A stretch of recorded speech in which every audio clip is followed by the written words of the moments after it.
अल्लाह की बनाई हर नायाब चीज़ पर सिर्फ अलाउद्दीन का हक है। कौन कहता है? अलाउद्दीन। अलाउद्दीन खिलजी भारत के दक्षिणी हिस्से में अपने साम्राज्य को फैलाकर उसे जीत लेने वाला एक ऐसा मुस्लिम शासक जिसे इतिहास में अच्छे कामों के लिए कम और बुरे कामों के लिए ज़्यादा जाना जाता है। खिलजी को किसी ने खूनी हत्यारा कहा तो किसी ने निरंकुश, किसी ने असहिष्णु कहा तो किसी ने अनपढ़, लेकिन सब ने उसे सफल और युद्ध के लिए योग्य सेनानायक जरूर कहा। अलाउद्दीन खिलजी दिल्ली सल्तनत के खिलजी वंश का दूसरा शासक था। उसका साम्राज्य अफगानिस्तान से लेकर उत्तर मध्य भारत तक फैला था। खिलजी के बाद इतना बड़ा साम्राज्य अगले 300 सालों तक कोई भी शासक स्थापित नहीं कर पाया था।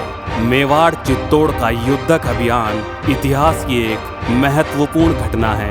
ऐसा माना जाता है कि अलाउद्दीन ने चित्तौड़ पर आक्रमण किया था। उस समय चित्तौड़ राजनीतिक और भौगोलिक तौर पर महत्वपूर्ण स्थान रखता था। इस घटनाक्रम के साथ पद्मिनी नामक रानी का मिथक अनायास ही मिलता है। हालांकि इसका वर्णन मलिक मोहम्मद जायसी की एक किताब पद्मावत के अलावा कहीं नहीं मिलता। बताते हैं कैसा था खिलजी का व्यवहार हिंदुओं के साथ। अलाउद्दीन हिंदुओं के प्रति कभी भी निर्दयी नहीं था।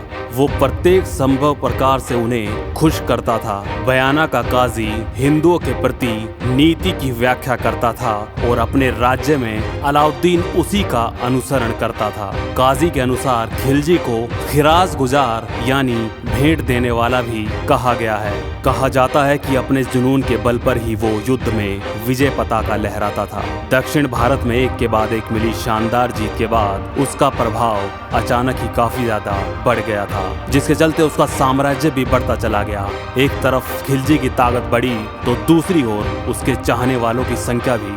खिलजी के शासनकाल में एक ऐसा वक्त भी था जब लोग दक्षिण भारत के राज्यों में अलाउद्दीन खिलजी के नाम से थर थर कांपते थे।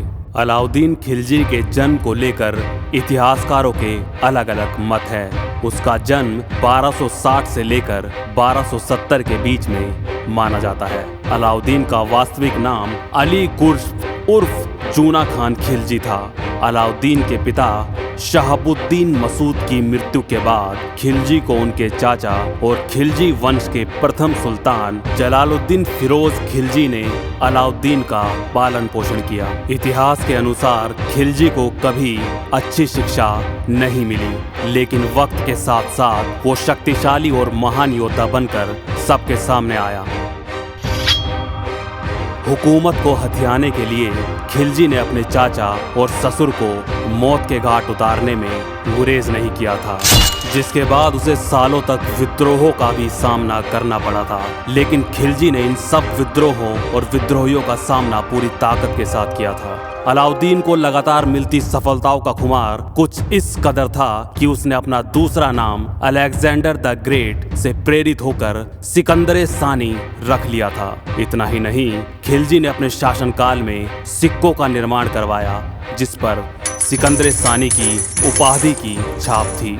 सिकंदर सानी यानी पर्शियन में अलेक्जेंडर को सिकंदर कहा जाता है और सानी का मतलब होता है दूसरा। इस तरह अलाउद्दीन ने खुद को दूसरा सिकंदर भी कहा था। अलाउद्दीन के सबसे चर्चित और विवादों में से एक यानी चित्तौड़ किले पर 26 अगस्त 1303 ईस्वी को चित्तौड़ पर अलाउद्दीन का अधिकार हो गया था। इस अभियान के दौरान मौजूद अमीर खुसरो ने अपनी रचना खरजाइन उल फुतूह तारीखे अलाई में लिखा है कि एक दिन में लगभग 30,000 असहाय लोगों को मौत के घाट उतार दिया गया था। अलाउद्दीन खिलजी को भारत की मंगोलों से सुरक्षा करने के लिए भी जाना जाता है। खिलजी ने दिल्ली सल्तनत की सीमाओं को मंगोलों के आक्रमण से सुरक्षित किया था और मंगोलों के हमलों को नाकाम किया था। जलोदर रोग से ग्रसित अलाउद्दीन खिलजी ने अपना अंतिम समय काफी कठिनाइयों में गुजारा था।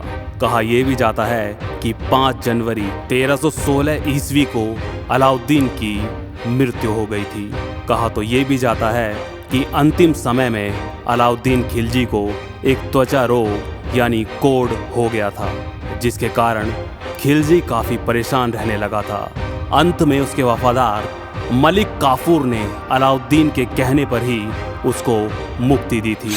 आज भी अलाउद्दीन खिलजी का मकबरा कुतुब मीनार के परिसर में ही स्थित है, जहां आज भी लोग मकबरे पर अपनी मन्नतें मांगने जाते हैं।